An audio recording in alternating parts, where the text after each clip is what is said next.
అన్ని వర్గాలకి, అన్ని కులాలకు న్యాయం చేసేలా టీడీపీ మేనిఫెస్టో ఉందని టీడీపీ ఎమ్మెల్యే అభ్యర్థి చంద్రవాడ అరవింద్ బాబు అన్నారు.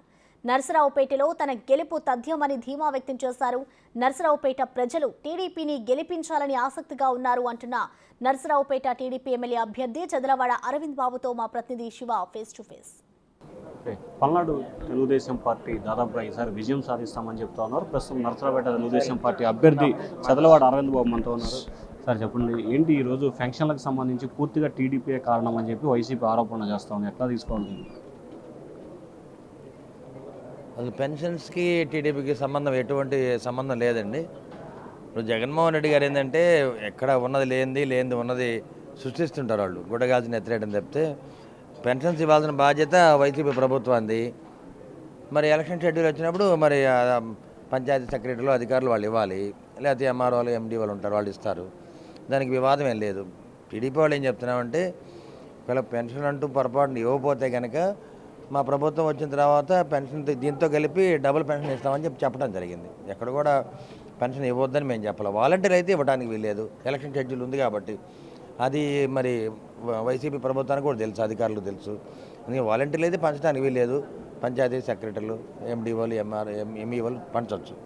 సార్ ఏంటి, ఎలా జరుగుతుంది ప్రచారం? ఈ పల్నాడు జిల్లా వచ్చిన తర్వాత జరగబోతున్న ఎన్నికలను ఎలా తీసుకోవాలి? అంటే ఒక 5 ఏళ్ళు ఈ పరిపాలన, అవినీతి, దుర్మార్గాలు ఇవన్నీ కూడా భరించలేక ప్రజలు శాంతి భద్రతలు మొత్తం కూడా దూరమైనాయి.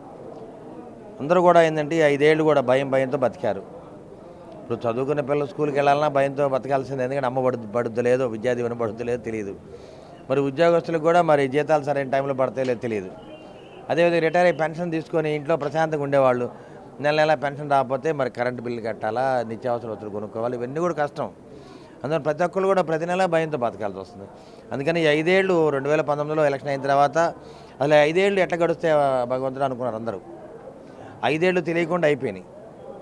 ఈ ప్రభుత్వం మీద, అవినీతి మీద, దుర్మార్గాల మీద, అక్రమ ఆస్తుల మీద అందరూ పోరాటం చేశారు. తెలుగుదేశం పార్టీ వాళ్ళు అయితే ముందు నాయకులు, కార్యకర్తలు, మహిళలు అందరూ కూడా పోరాటం చేశారు.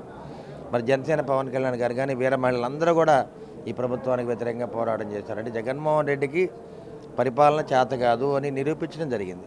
సార్ టీడీపీ మేనిఫెస్టో 2 రోజుల క్రితం, దానికి 2 రోజుల ముందు వైసీపీ, ఈ 2 మేనిఫెస్టోలకు వ్యత్యాసం ఏంటి? అసలు వైసీపీలో మేనిఫెస్టోలో పెద్ద ఉపయోగపడే ఏం లేవు దాంట్లో. ఇప్పుడు టీడీపీ మేనిఫెస్టో అంటే ఇప్పుడు మహిళల్ని కాపాడుకోవడానికి మహాశక్తి ప్రోగ్రాం ద్వారా ఆడబిడ్డ నిధి కింద నెలకు 1500 రూపాయలు బ్యాంకులు వేస్తాం ప్రతి నెల.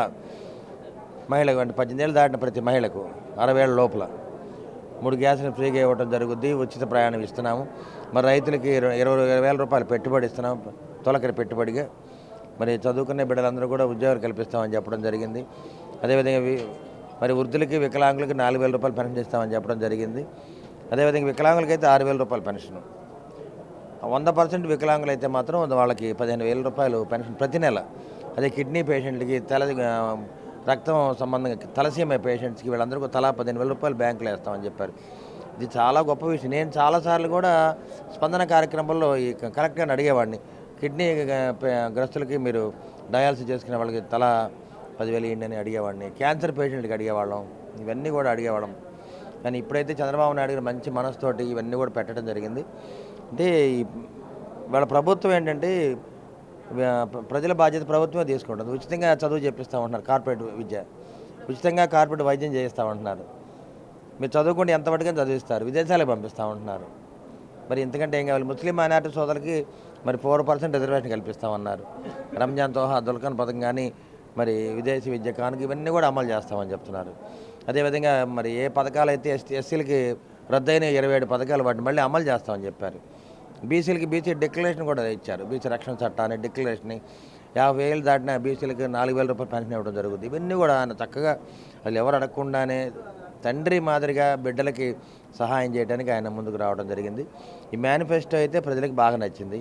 ఎందుకంటే ఎస్టీ, బీసీ, మైనార్టీ సోదరులకు కానీ అట్టడుగు వర్గాలకి చాలా ఉపయోగపడుద్ది. ఎందుకంటే పిల్లల్ని చదివించే బాధ్యత ప్రభుత్వం తీసుకుంది, వైద్య బాధ్యత వాళ్ళే తీసుకున్నారు. ఇంతకంటే ప్రభుత్వం ఎక్కడ ఏం చేయలేదు. అటువంటి మేనిఫెస్టో చంద్రబాబు నాయుడు గారు కానీ, మన పవన్ కళ్యాణ్ గారు, మోడీ గారి సహాయంతో ఇవన్నీ కూడా జరుగుతున్నాయి. అంటే ఈ రాష్ట్రాన్ని అభివృద్ధి చేసుకోవాలి, రాష్ట్రాన్ని బాగు చేసుకోవాలి. ఏ వ్యవస్థలు అయితే పాడైపోయినా వాటిని బాగు చేసుకోవాలి. మీరు ఒక్కసారి ఆలోచన చేయండి. అమరావతి రాజధాని పాడైపోయింది, పోలవరాన్ని పాతిపెట్టారు. అదేవిధంగా వీళ్ళ పట్టిసీమను కట్టబట్టి దాదాపు కృష్ణా డెల్టా మొత్తం కూడా సస్యశ్యామలమైంది. అదేవిధంగా పల్నాడు జిల్లా అయితే వడికిపూడి ప్రాజెక్టు మేము 1200 కోట్లు అవుతుంది అంతే. అది రేపు చంద్రబాబు నాయుడు గారు అధికారం రాగానే దాన్ని పూర్తి చేస్తారు. అంటే పల్నాడు జిల్లా మొత్తం కూడా సస్యశ్యామలం అవుతుంది. మీరు 2019, 2004 మధ్యలో ఒకసారి నాగార్జున సార్ కుడి కాలువ గురించి చూడండి, ఇరిగేషన్ ప్రాజెక్ట్స్, ఆ కాలువలన్నీ పూడుకుపోయినాయి. దాదాపు 126 కిలోమీటర్ల మరి నాగార్జున సార్ ఆయకట్టు, అది 126 కిలోమీటర్లు ఉంటుంది. అంటే నాగార్జున సాగర్ నుంచి దర్శిసాగర్, అద్దంకి మేజర్, దర్శి మేజర్ కానీ గుంటూరు మేజర్ అన్నీ కూడా కాలువలు పూడిపోయినాయి. మీకు నీళ్లు వచ్చినా కానీ నీళ్లు పారుదల లేదు. మరి శివారు భూములకి పంట నీరు రాదు, తాగునీరు లేదు.